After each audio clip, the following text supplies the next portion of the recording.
Welcome to the Blue Rafflesia, episode number 30. The location of the vehicles in which Professor Bhattacharya and his team is traveling is at the northwest portion of the island. In this portion, only Professor Basu find a strong signal about the presence of a radioactive material. All the members of the team looked at the face of Professor Basu after he announces the presence of this material as detected by his real-time sensors fixed at two robotic arms at both sides of the van. Yes, I am receiving a strong signal from the sensor fixed at the right hand side of the car. Professor Bhattacharya was saying something to all the members of the team when Professor Basu interrupted him.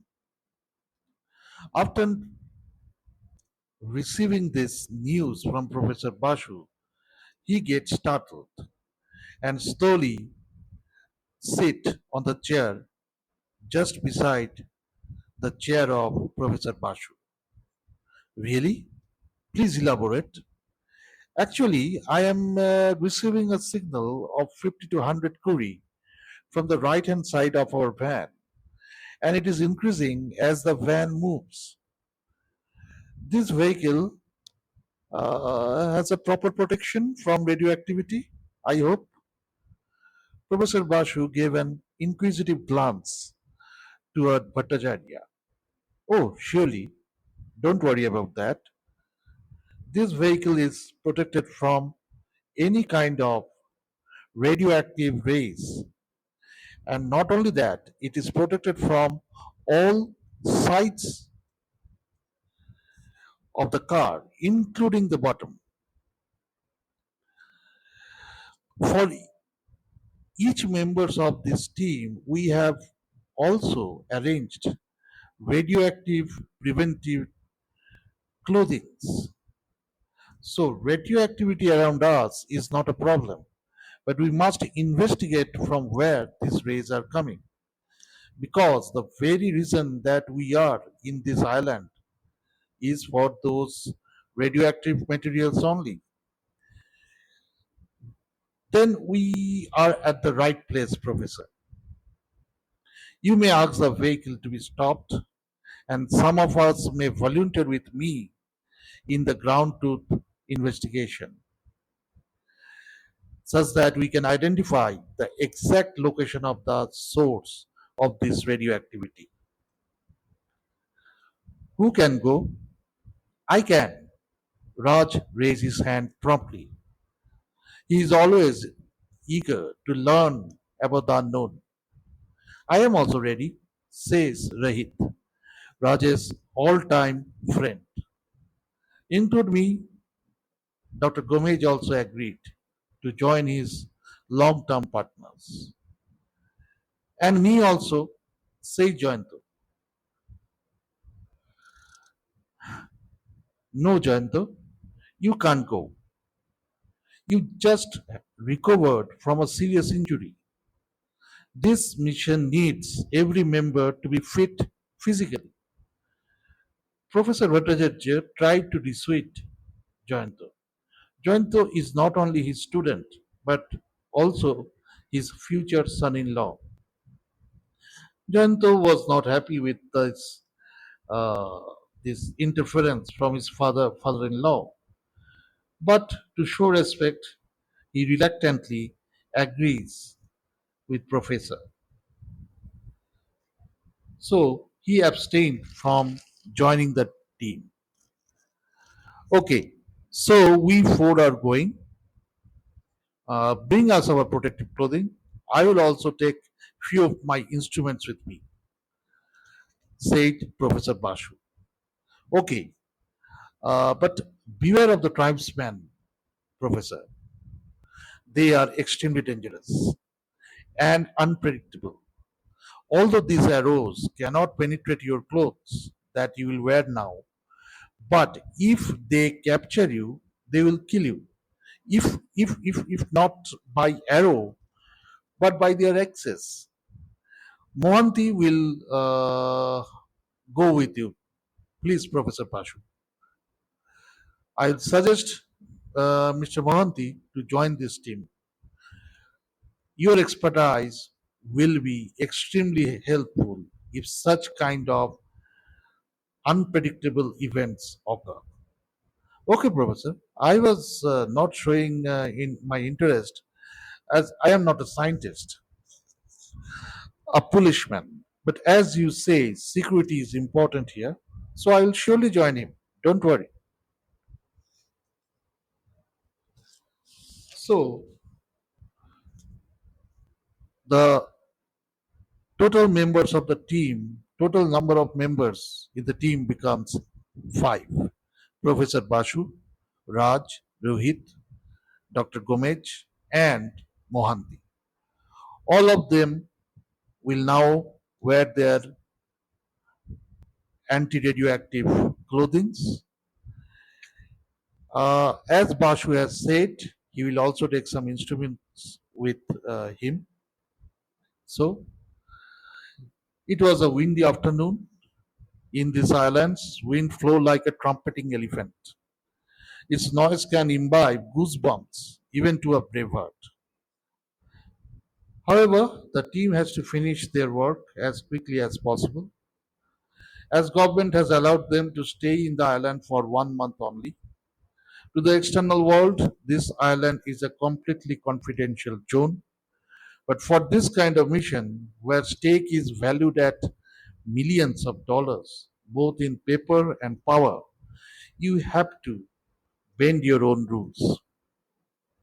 So this team, under the leadership of Professor Bhattacharjee, was allowed to enter, stay, and investigate about the Blue Rafflesia, its existence, location, and status.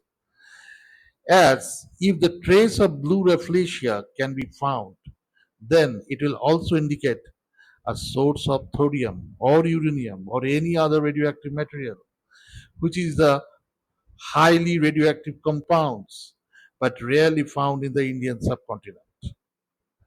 But Professor Bhattacharya has invented that BR or Blue Rafflesia can grow and become a Blue Rafflesia in presence of huge amount of radioactive materials only.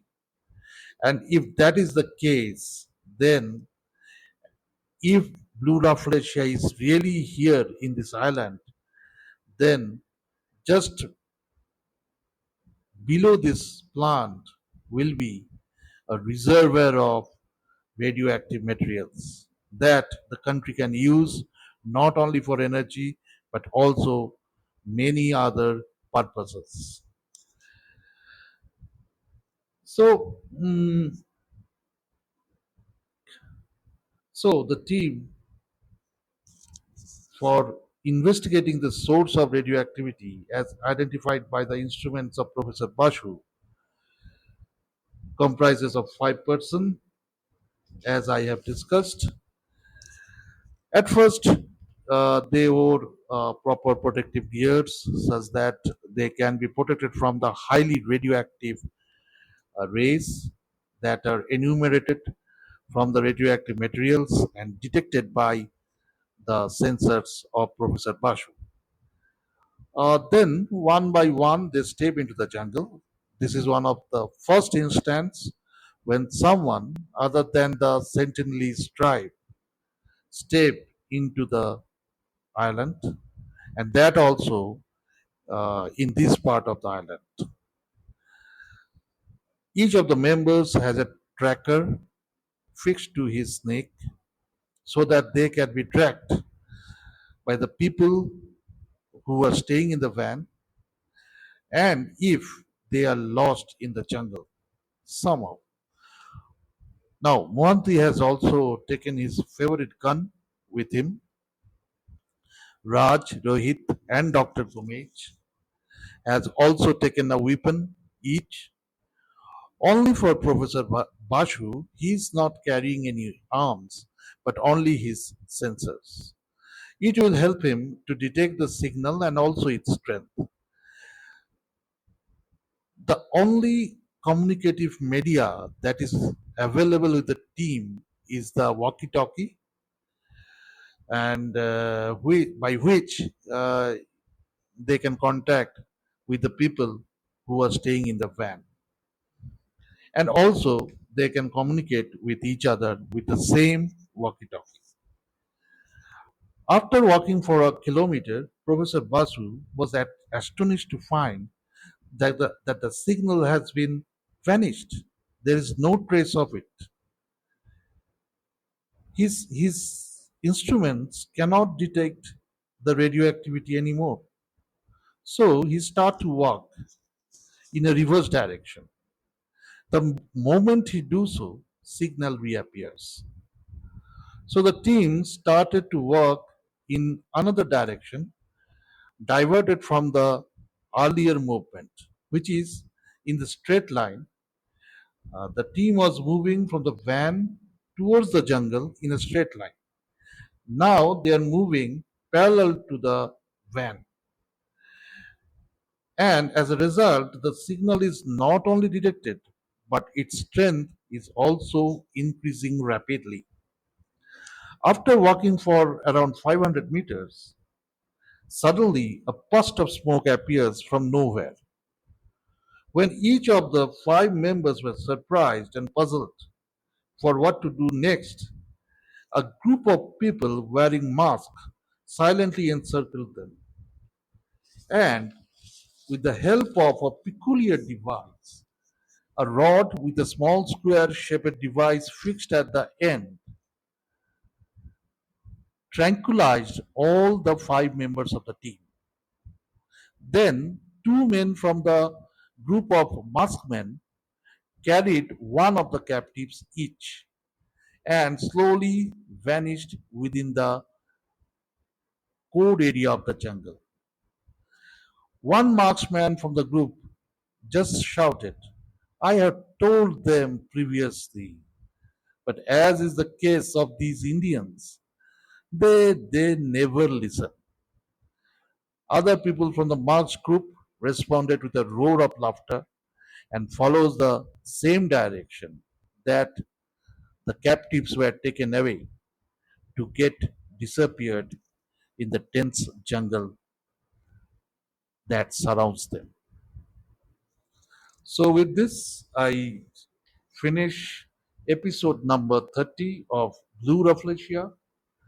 So what will happen to the team when can the members who are staying in the van detect that their team has been kidnapped by the maskmen?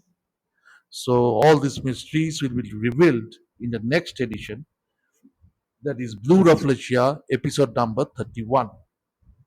So I hope you have liked this piece of the story and will surely join with me in the next episode, that is episode number 31. So goodbye for now, and yes, if you like the story, please subscribe and share the same with like-minded people. Okay, goodbye for now. See you in the next week. Thank you.